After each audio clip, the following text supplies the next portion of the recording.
It's that time of the month again for Langrisser Global. There's actually not a whole lot of stuff technically in this update, but there are some stuff that you guys might want to know, such as the characters and the new casting skill system that we're going to be getting. So I want you guys to pay attention to those because those are going to be very important. But let's start off with the character as usual. The first one we're going to be discussing is Lightbringer. She's going to be a lot of people's target character for a lot of reasons. She's part of the protagonist, Legion of Glory, and Mythical faction. Her talent reduces her damage taken, and after taking action, she gains 1 stack of Mirror Shine at 3 stars, 2 stacks at 4 and 5 stars, and then at 6 stars, she gets 3 stacks of Mirror Shine. And these stacks will actually increase her int by 2%. That can only be stacked up to 5 times. So that means she can have a total of 10% int increase. Whenever an enemy uses a skill that removes a buff, her Mirror Shine will be removed first before any other buffs get dispelled. She is able to revive, and when she does,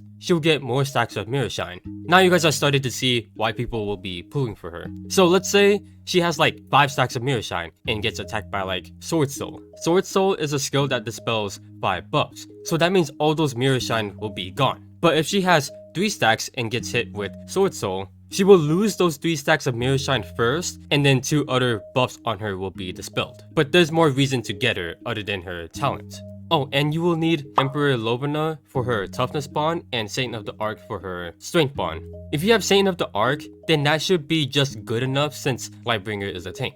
For her skills, her 1C has a 2-turn cooldown that removes 2 buffs, gains 2 stacks of Mirror Shine, and gets 2 random immunity effects that last for 2 turns. Her 2C here is a guard skill that guards allies within 1 block as a passive, as with most guard skills. Upon using this, you'll be able to guard within 2 blocks, and Lightbringer will add 50% of her int into her defense and magic defense, as well as being able to counterattack from 2 blocks that lasts for 2 turns. Her other 2C skill has a 3-turn cooldown. For every ally that were killed, the damage of the skill increases by 50% up to 45%, which you can attack from 2 blocks, and melee soldiers will also attack with her. Also, when you kill an enemy with this skill, the cooldown will be reduced by 2 turns. Then lastly, her 3C skill has a 3-turn cooldown. It has a passive where you can guard allies within 1 block and is immune to displacement effect, cursor wounding, and heal reversal. This also has a command effect where allies within 2 blocks has their crit reduced by 20%, and allies in their holy class will get 10% increase to their defense.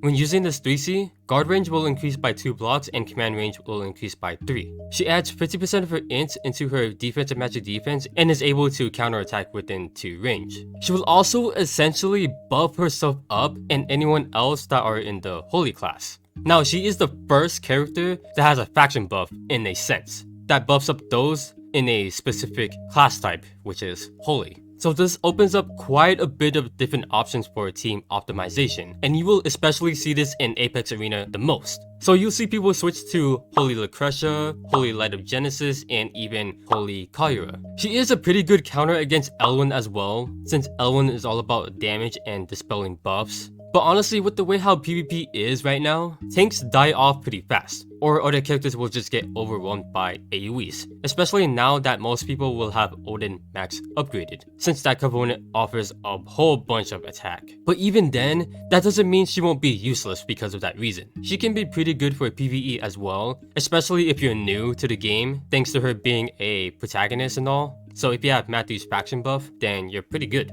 But you newer players won't be able to unlock the 3C skills like right away because they are available at level 70 and the materials that you need to even unlock it are endgame stuff. But she still will do a pretty good job being a tank, and she'll be able to help you get through most of the content in the game. So yeah, she's definitely going to be worth a pull if you're really interested in this character.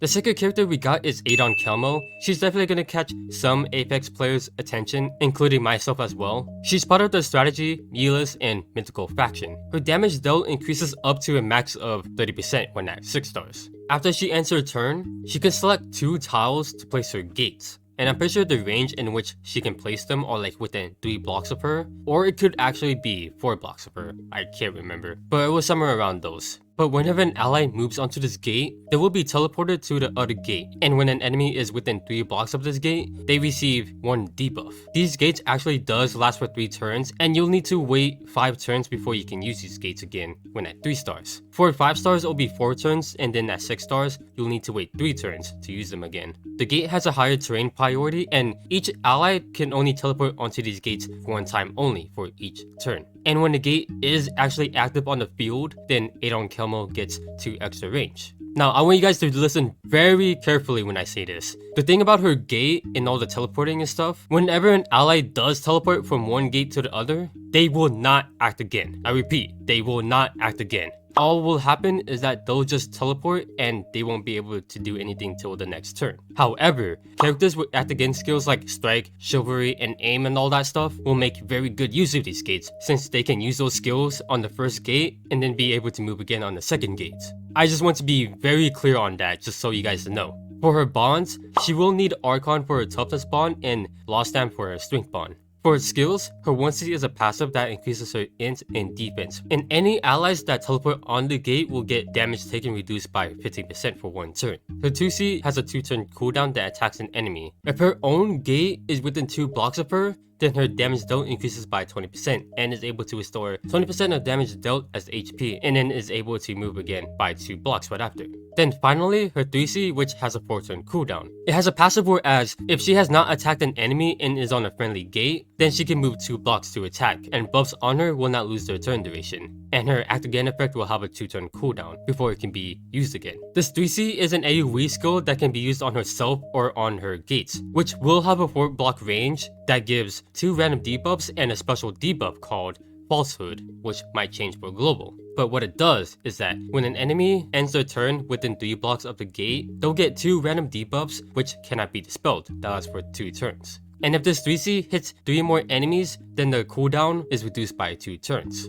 First off, I really do not like how her 3C makes it enable her to be able to act again on her gates. I feel like that's kind of dumb how her 3C kind of ties in with that, because I feel like that should have been part of her talent, but keep the act again effect cooldown, you know? And other than her being in the Ulyss faction, the other 2 kinda sucks since you don't really see anyone running those, plus you want tanks to be able to do that job, which is why I said her being in the Ulyss faction is very amazing since you got Landius. She's definitely not gonna be like the greatest to use in PvE, but for PvP, she'll shine over there the most because of her gates. This helps enable rush teams so much more effectively. But remember what I said, that you do need characters who can self-act again to be able to use those gates, because them just ending their turn on these will not let them act again, because at that point, they'll just be a sitting duck on the enemy side.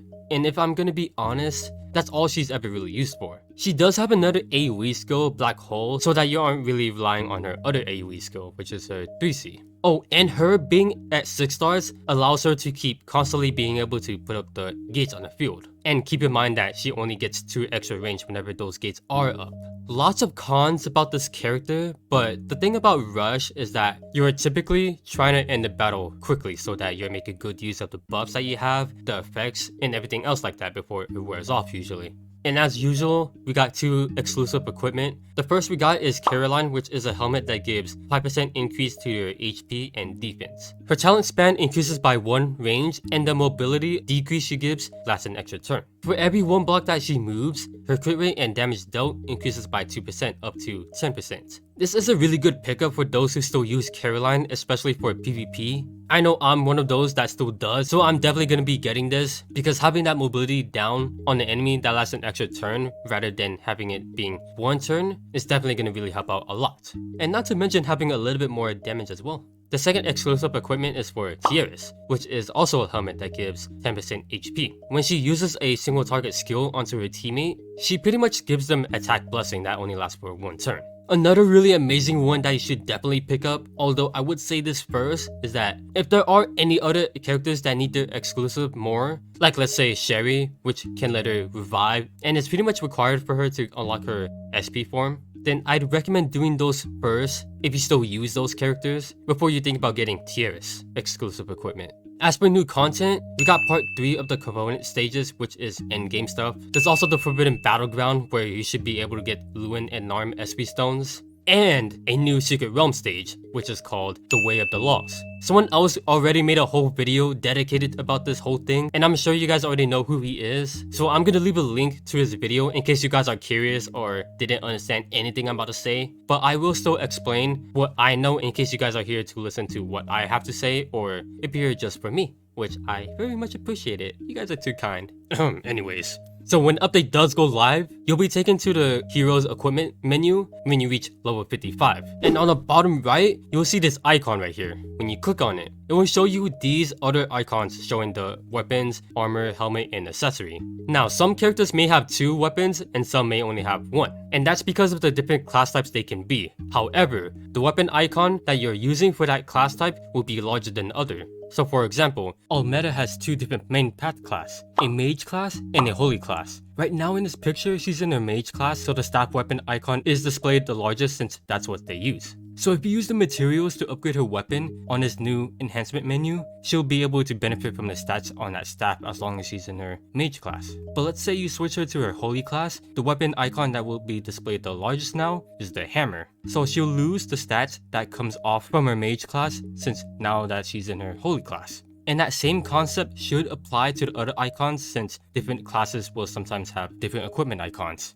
And yes, there are different types of armor and helmet, which I will get into in a few minutes. Hopefully that part makes sense to you guys because there is still quite a lot more information to absorb. On the bottom, you notice that you can see the stats. And as you guys may have figured it out, you'll be able to upgrade your characters to increase their stats even more. To be able to upgrade them, you'll have to collect certain materials, which comes from the new stage that you have to farm for. Probably one of the most frustrating part about this is that there are different materials and they open up on different days. So on Mondays, the sword and daggers will be opened up. On Tuesday, it will be heavy helmet and light helmet. And yes, there are different types of helmet and armor as well, which makes it even more of a hassle to grind. Wednesday will be axe, hammer, and bows that will be unlocked. Thursday will be light armor and robes. And Friday will be spear and staff. And on Saturday, it will be heavy armor and clothes helmet. But on Sunday, all the stages will be unlocked, like the Anarchy stages. Accessories isn't showing here, but you are able to get them on any stages that are level 60 and above. And there are only 4 stages that range from level 55 to level 70. You do get 2 daily extra rewards, like with most Secret Realm stages, but the thing about this stage, it can only be farmable up to 99 times a week. And I'm pretty sure this is to prevent people from being a little too overpowered, especially in PvP where it can matter a whole lot.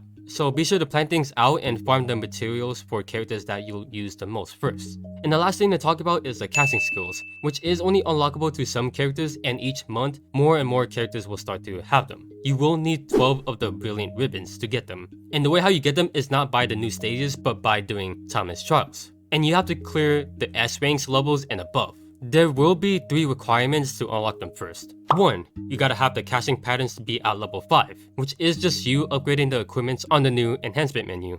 Second requirement is you having the exclusive equipment. And third but not least, have them reach 6 stars, which is asking a whole lot because usually it takes around like 3 months to 6 star a character if you pull them fresh right at 3 stars. I wish there was a different requirement like unlock their 3C skill or something like that because 6 starring a single character is already a very long task to do. And like I mentioned, every month 4 certain characters will unlock casting skills. And these casting skills, if you don't know what they are pretty much like unique passive skills, to put it simply. So for this month, the first we got is Almeda, which gives 5% int, and when she uses ultimate quip or her 3C skill, the cooldown is randomly reduced by 1 to 4 turns. The second is for Rachel, which gives plus 10% int. After she engaged in battle, the enemy receives 3 arcane resonance, which is the effect that comes off from her 3C. Third is Emilia. The higher HP is, the more counterattack damage is increased, up to a max of 15%. The last casting skill we got is for Suzette, which gives plus 5% attack, and after attacking, she can move 3 blocks afterwards and the effect has a 1 turn cooldown. These 4 casting skills aren't really worth to grab unless you want the int and attack boost increase, but later down the line, there are going to be characters that have some really good ones that you want to save the ribbons for, like Landis, which makes him immune to passive skill disabled while also giving him more defensive stats, and Lanford, which gives him more crit damage and is able to heal 20% of HP as damage dealt as long as he crits. This whole thing is gonna be such a tedious task to grind, I know, especially how they decided to split the different equipment types for the armor and the helmet. So hopefully you guys have been saving up on the burgers. And what's interesting is that they're even offering packs that you can buy to get a more head start on the upgrading, which isn't really worth it in my opinion. I would rather just keep on farming the stages for all the burgers I've been saving up. Alright, so hopefully you guys have a good idea on how this new enhancement system works, but you can always check on Kong's video using the link somewhere I put in the comments or in the description to check to see if he mentioned something that I didn't. We do have another wishlist banner that should come a week after the update, which just lets you choose characters from Langrisser 1, 2, 3, and you select 2 for an increased drop rate. Yeah, this again. Another banner we're getting is the Old Sword banner. We had this before, but it rotates between Protagonist, Legion of Glory, Princess, Empire, and Dark. It doesn't have all the characters, by the way, if that's what you're thinking. I'm pretty sure it only has characters up to Michelle and Gustav from what I've been checking, but I could be wrong on that.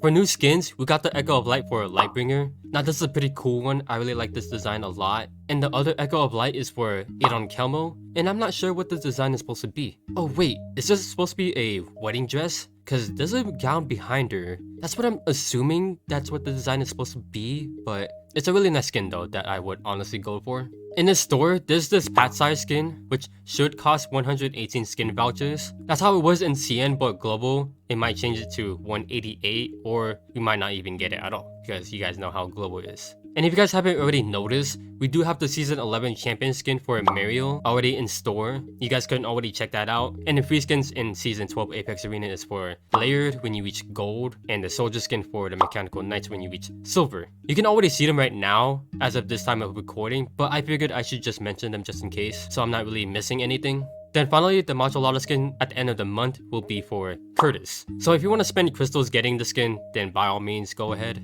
And that should just be about everything that you need to know about this update. Next month will be the 4th anniversary event for Langrisser Global, which will have Neo Zerida, and I know there's gonna be a lot of people saving for her, so I would do the same as well, because she is definitely really good. I would say that you don't exactly really need to pull for Lightbringer or Adankelmo, although Adankelmo is a bit understandable, but I would maybe at least try to get Lightbringer. Just pull it one time and then that's it, save for Neo Zerida, but you don't really have to go for her if you don't want to. No one is gonna force you or anything like that. But getting Lightbringer is gonna be really worth it if you plan on getting her. But if you enjoyed the video, leave a like and subscribe if you want to see more, and feel free to let me know down in the comments if you guys are planning on getting Lightbringer or Adankelmo, or if you guys are planning on saving for Neo Zerida. Or you know, tell me down below what you guys think about the new enhancement system we're getting. But yeah, thanks for watching.